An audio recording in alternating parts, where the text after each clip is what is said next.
Ahoy, this is Uncle Neil. With me today is Cold Water's 2D artist and developer, Przemek Starkiewicz. How are you doing today? Hello. Fine. Well, thank you. And you? I'm great. You're in Krakow and I'm in Texas. Yeah. And you've continued working with Nils from, I think you also worked on Atlantic Fleet? And yes.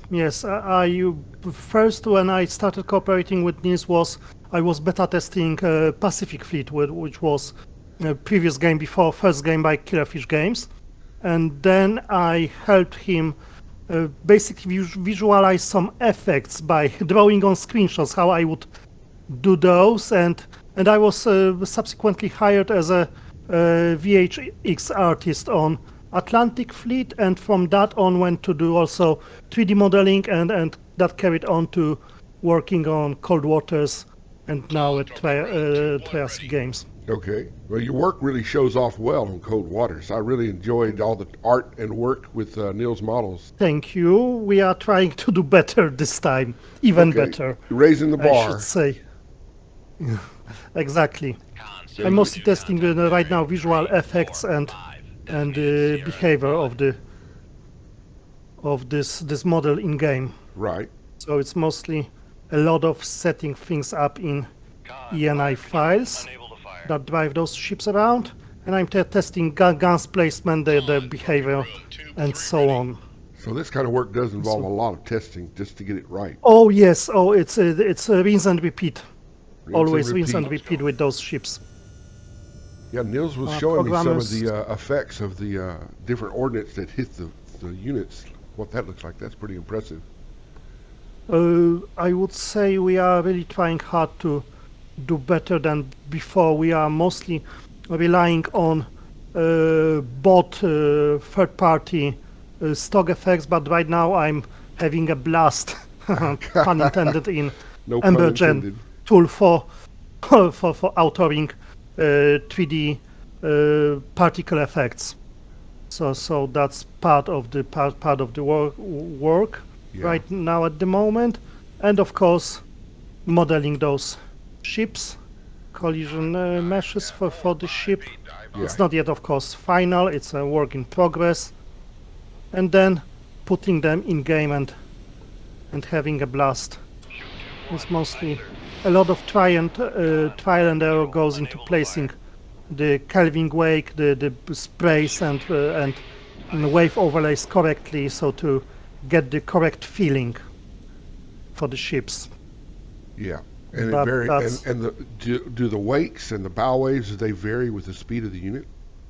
The opacity and strength of the effects vary with the speed. Okay. So we have maximum effect strength at set per ship velocity, and then we interpolate the strength of the effect. Yeah. Size, duration, and opacity, basically. Or shall I say transparency in such case. Right. And also, I'm testing new decals that we making for the smaller guns, because all those hits are individually projected into the por osa here. So every single bullet hit is being, or shell hit is being correctly projected into the main ship mesh. Okay. So when that's you do quite a- have in the simulation, and you have weapons or shells hitting a vessel like this, does the location on the vessel where the hit occurs, does that also affect the damage? I mean, for example, Yes, of you course. hit it below the waterline, you hit up in the front where nothing really is happening, or if you hit one of those missile launchers, there should be three Yes, different of course, things of course. happening. All those components, I will let me massacre that poor osa again. All those main ship components like engine, propulsion, weapon magazines are represented in a virtual model by their location, size, and volume. Okay. And all shells and missiles have penetration values assigned to them. Components also have armor that isn't yet fully working, but That will will, also and factor in. they factor in, and those can lead to flooding. We have parameters for flooding, for fire. With flooding, we have parameter of chance of breaking bulkheads and flooding next compartment.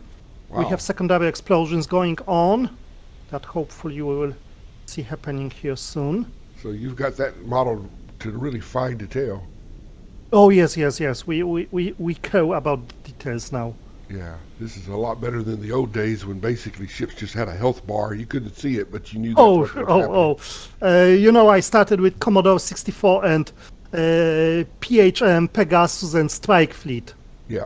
And Strike Fleet was also quite an inspiration for this game. So yes, things have changed quite significantly from back then, from early 90s. I'm specifically using only testing that Bofors guns, efficiency and effects here. So, but I can, for the sake of entertainment of our viewers, I can enable enemy attacking player because we have quite extensive debugging times tools built in this time compared to Cold Waters, for example. So. That's a lot of projectiles being fired all at once, all are tracked. Penetration values of all of them are also calculated. That boat is a goner. Yes, he is. Now seems this one is in a bit of troubles. I think it cannot really move much because its engine is dead. We have also, you can see all the fires, the severity, flooding, so severe flooding, minimal flooding, chance of fire, propulsion, boat propellers are destroyed, rudder is destroyed, everything basically is the flooding in that little icon shows it's happening on the left side, and the ship is indeed listening to the left side. Yes. We can observe that with this ship. Look at all the oil on the water. Yeah. That's one of those smaller details that we care about. Yeah. It just adds up. Every little part adds up to the overall effect. The big picture consists always of those smaller details. Yes, sir. So it's very important to focus on both in our case, to have both good details, but also look at the full picture that those create. Yes, sir. That I guess is quite important in creating a good-looking and realistic living in environment. Damage now it's pristine condition. This one, but those two sadly lost it. Yep, they're goners. So did the enemy. One thing we need, of course, to tweak more is the ship sinking rates, because right now we have some error somewhere that creates that massive flooding that ship sinks very, very, very fast and unrealistic at the moment. So it was a bad example. That's okay. We all understand it's a work in progress. Yes, that did not happen. Oh, it was we didn't see that. Yes. Shot down enemy helicopters and airplanes with proximity fuses. That's something that guys are working on currently. So that must be some kind of test for that. But I don't know if that's polished code-wise or is that just a prototype in place. I think it is. I'm not breaking something. Don't do that. As as artists are very prone to break something that coders do. Uh-oh. So, you have kind of like a rule or a penalty. If you break something, you have to take them to lunch. Mm-hmm. What we really didn't want to do with this game is creating just a basic military RTS where everything takes seconds to for example, deploy helicopter from a deck. So it takes quite some realistic times for those to extend rotors, warm up engines, and take off. Right. So it's about the whole sequence is about 2 minutes for KA 25 in here. Right, and that's good for the pacing of the game. I mean, if you have it Uh, being too fast, too rushed, it doesn't feel right. yes, that it does not. Also, it those delays are quite a factor in gameplay because player need to factor in uh, amount of time some things will take to happen in the game world into account, making his own decisions, which is also interesting. Yeah, just he has It's to not think. not He has to instant think instant ahead a little bit. gratification kind of game. Yeah, he has to Oh think no. ahead a little bit. It's we are using a lot of internal um, dev tools here for ease of development, basically. Right, you got Okay, debugging tools and testing tools. debugging, yes, yes, of course, which is a big step up compared to our work at during development Cold Waters. You didn't have those tools available, so it took a lot We more didn't effort to set have everything a up to lot of test. tools, so it was mostly yes testing, breaking, getting annoyed that something does not work, reloading whole mission again, Yeah, and testing. yeah, very So time that's consuming. that's.